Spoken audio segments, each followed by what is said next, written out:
What's going on, my broskiis? My name is Toadski and I am back again, here to bring you guys yet another One Piece treasure cruise video. And in today's video we're back again with another Colosseum playthrough guide. So it's not really a guide, this is going to be a playthrough video, so there's no real complete guide for this. This is just the teams that I used in order to beat all of the 5 stages of COLISEUM JOZU. Now honestly, I thought this is probably one of the most difficult Colosseums to come out on global thus far. All of the stages were kind of tricky, and what you're going to be seeing in this video is clips from my live stream that I did live stream while the Colosseum actually did get released. So they're going to be from that. I'm not going to be doing this every single Colosseum that actually comes out from here on out. It's just that I was able to get the day off on this specific day, and the Colosseum was coming out today, so I decided to stream it for you broskies out there. So I'm not going to be doing this every single time a Colosseum comes out, but in this specific time, these are just going to be clips from my live stream, and I'm going to be talking about what the bosses do and what you should expect for each of the 5 stages of COLISEUM JOZU.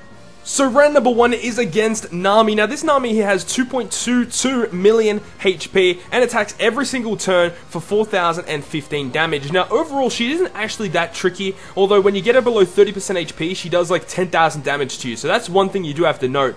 Also, when she dies, she will fully revive and then apply a 50% damage reduction shield for 99 turns. So that is why we're bringing a friend Blackbeard, because he completely ignores the shield that she actually puts up, which is very, very useful. Now this team is definitely not really the most optimal team to actually take it on. This was literally the first team that I did try against her, and it worked pretty well. So this team obviously isn't really the most optimal, but if I could suggest something to you guys, probably a 5-star plus Luffy friend with a friend legend Blackbeard, or if you have Blackbeard yourself, go ahead and bring a Blackbeard or double Blackbeard lead, and that works pretty well. Obviously you do have to fulfill the condition of having a slasher, shooter, striker, and also a fighter on your crew, so you do have to make sure that you do fulfill those conditions altogether. Marco is actually a really big asset to Blackbeard teams because they provide so much health. When you do fall a little bit low on HP, you can go ahead and recover. Now Legend Marco isn't always required, you can definitely go ahead and use the regular 5-star Psy Marco. He does work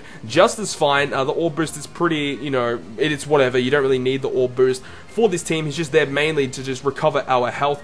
But all in all, not too difficult as long as you are bringing Blackbeard. You shouldn't have too many issues with this, as Nami doesn't actually have any debuff protector, so you can delay her if you so wish. So other than that guys, I will see you guys on stage number 2 of the JOZU Colosseum.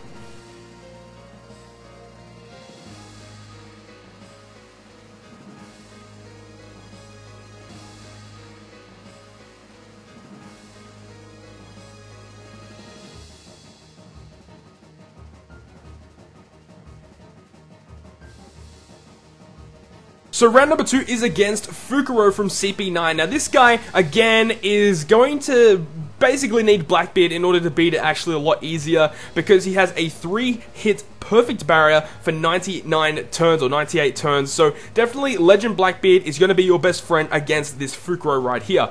Now every 2 turns he will attack for 8,112 damage, and then when he falls below half health he'll go ahead and do a 16,000 damage attack to your crew. So ideally what you want to do here is get him close to 50%, and that's when you want to go ahead and activate all of your specials like your Blackbeard to give him a 30% health cut when he's about at 50%, and that's when you want to go ahead and burst down his HP. But you just want to take a couple hits from him, and then you can heal if you really need to. Again, Legend Marco isn't really required, he's just there just for the health recovery, so you can bring 5-star Psy Marco instead of him, and the other units are just there because they're just kind of useful, really.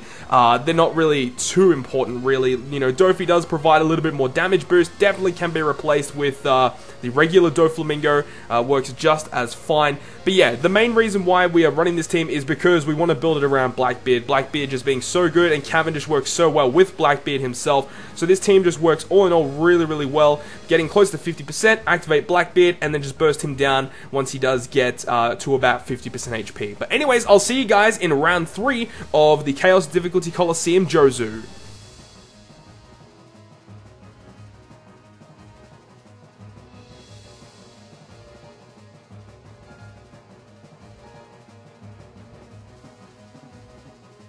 Moving on to round number 3, it is against the Wedding Time Robin. Now, this stage actually took me a while to try and work my head around, but I ended up coming down to a Crocodile team, and this team actually works pretty well. So the Robin here has 2.12 million HP, but she's surrounded by the 3 zombie raccoon characters from Thriller Bark, and they are very, very annoying. Basically, what they'll do is, after every single turn, after they get to like a 1-turn cooldown, I believe it's every single turn, they'll go ahead and change your orbs, depending on what they are, into bomb orbs. Now, if all 3 of them are still alive, all of your orbs will be changed to bomb.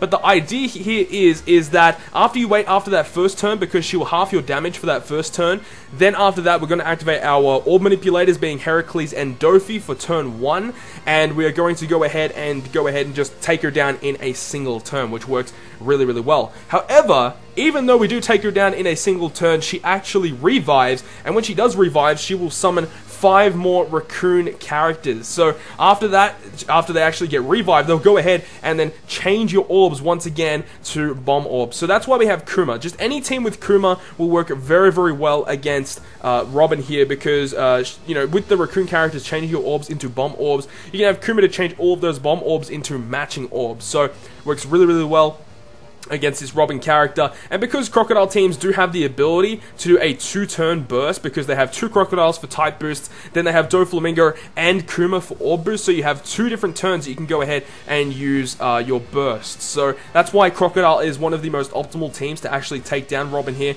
Works very, very well. And in this first turn here, I want to make sure that I am taking down all of the raccoon characters with a 1-turn cooldown, and then focus all of my attacks onto Robin and take her down in that first turn. And then it'll leave me with a couple of raccoon characters at the end, and those guys are very, very easy to take down. But anyways, after that, I will see you guys at round 4 of Chaos COLISEUM JOZU.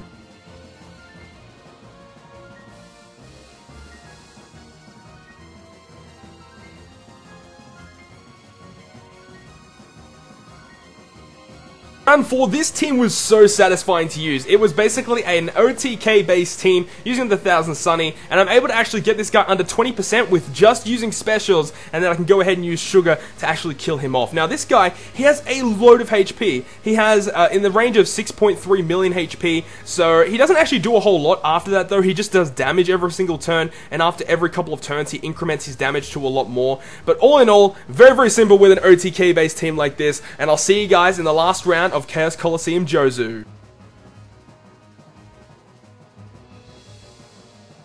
To the final round of Chaos COLISEUM JOZU, we are against Zoro and Jozu. Now, once we actually get to Jozu, we've basically won at that point. That's the easiest part of this Colosseum. The most difficult part here is the Zoro, having to take down Zoro before you actually challenge Jozu himself. Now, the way that we go ahead and do that is we want to go ahead and just do as much damage as we possibly can before we either die or, you know, when he gets to the range of about 40 to 50% HP, and then we can go ahead and activate the specials of Colosseum Wiper and Strong World Frankie. What Wiper does, he boosts the attack of free spirit characters by 1.5, Frankie gives a 1.5 orb boost and gives himself an orb. Now we use those two specials in conjunction with the double time skip Luffy specials, meaning that Luffy's captain ability will make it a 16 times boost to free spirit characters for the next 3 turns, and then we have the 1.5 type boost and the 1.5 orb boost as well. And with the orb on Frankie, with his special, we are able to take down Zoro reasonably easily with that orb on the Frankie and using all of those specials that I did state.